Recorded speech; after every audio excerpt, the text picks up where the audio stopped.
Immédiatement après la mort de son père en septembre 1976, David avait revendu la propriété et les 30 hectares de terrain pour acheter des surfaces à Paris dans des immeubles anciens. Il garda pour lui un grand studio rue Visconti et transforma le reste afin de le mettre en location. Les appartements anciens furent séparés, les chambres de bonne parfois réunies, il fit installer des kitchenettes et des douches. Lorsque tout fut terminé, il obtint une vingtaine de studettes qui pouvaient, à elles seules, lui assurer un revenu confortable.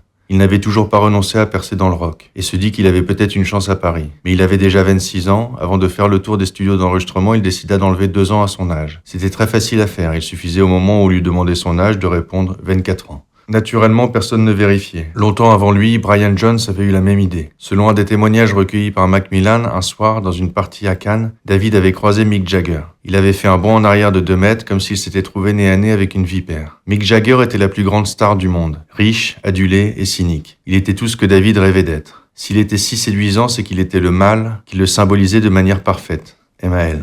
Et ce que les masses adulent par-dessus tout, c'est l'image du mal impuni. Un jour, Mick Jagger avait eu un problème de pouvoir, un problème d'ego au sein du groupe, justement avec Brian Jones. Mais tout s'était résolu, il y avait eu la piscine.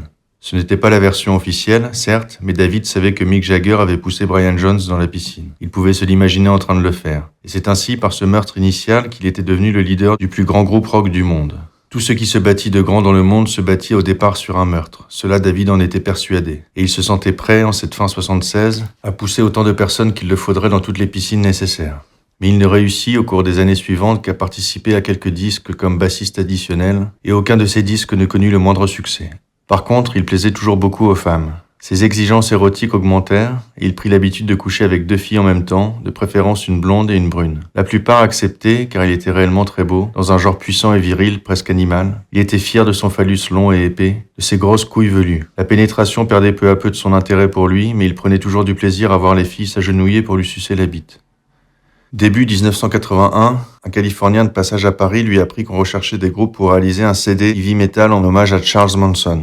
Il décida de tenter sa chance encore une fois.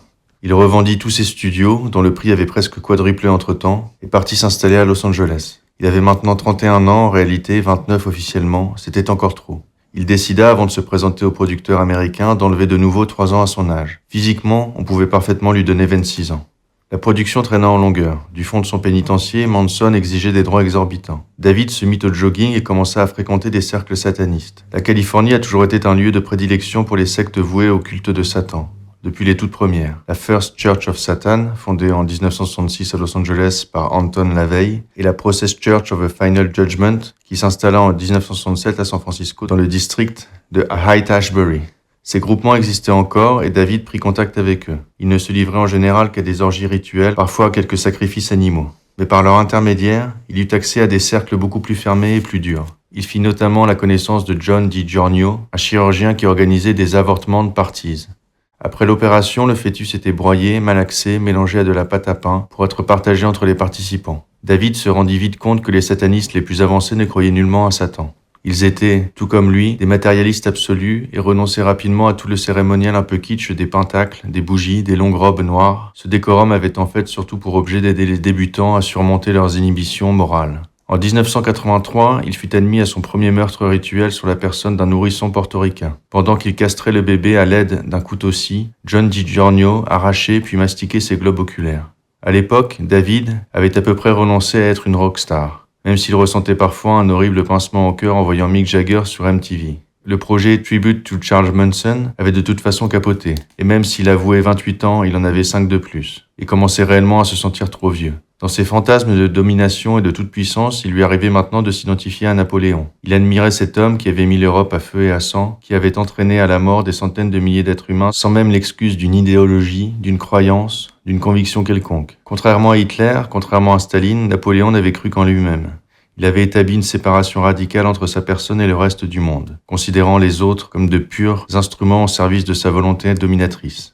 Repensant à ses lointaines origines génoises, David s'imaginait un lien de parenté avec ce dictateur qui, se promenant à l'aube sur les champs de bataille, contemplant les milliers de corps mutilés et éventrés, remarquait avec négligence « Bah, une nuit de Paris repeuplera tout ça ».